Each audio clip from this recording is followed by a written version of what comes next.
Hindi humuhupang baha sa PNR Road sa Dagupan City, idinadaing ng mga residente. Tutukan sa live report ni Jasmine Gabriel Galban.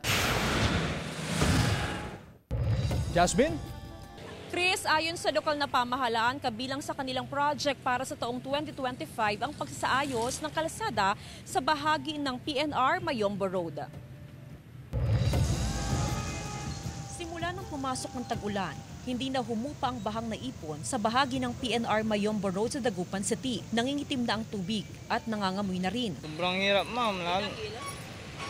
Yan, sobrang tagal na. Kahit umuulan, laging tumataas yan. Mawawala lang pag tumigil yung ulan. Mabaho na siya. Sobrang baho, ma'am. Tsaka nakakatakot din. Baka makakuha pa ng sakit yung mga dumadaan dyan. Peligroso na rin daw ito sa mga dumadaan sa lugar. Oo, madulas, ganun lang. Kung minsan kawawa yung mga matanda, Kasi madudulas dyan ay naawa ka. batid ng lokal na pamahalaan ang problema. Patataasan daw ang kalsada at lalagyan ng malawak na drainage canal. Napansin nyo, may tubig doon sa may DBP papasok sa PNR. Pupunduhan ko na yan ng 2025. Yan po. For 2025. Basta hindi ho mabagal ang pag-approve. Mabilis sana.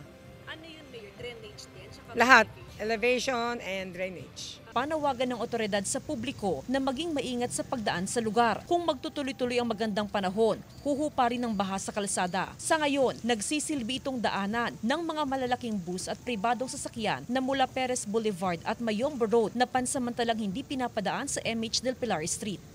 Chris, ipakita ko lamang yung sitwasyon dito sa aming kinaroroonan. Sa aking kanan, Chris, dito dumadaan yung mga kapuso natin na nakatira malapit lamang dito mismo sa PNR Mayombo Road. At dito rin dumadaan yung mga pasahero naman na sasakay ng jeep papunta ng Manawag, Mangaldan, San Jacinto at maging sa May San Fabian. Tuwing high tide, Chris, itong part na to mismo sa aking likuran, medyo mataas dyan yung tubig. Kaya naman yung ating mga kababayan ay kinakailangan ng magsuot ng bota dahil talagang baha na yung kanilang dadaanan. Ang concern naman ng mga residente dito ay yung kanilang parang health issue dahil nga medyo mabaho na nga yung kalsada. Nakikipag-ugnayan na rin yung mga residente sa part naman ng City Health Office.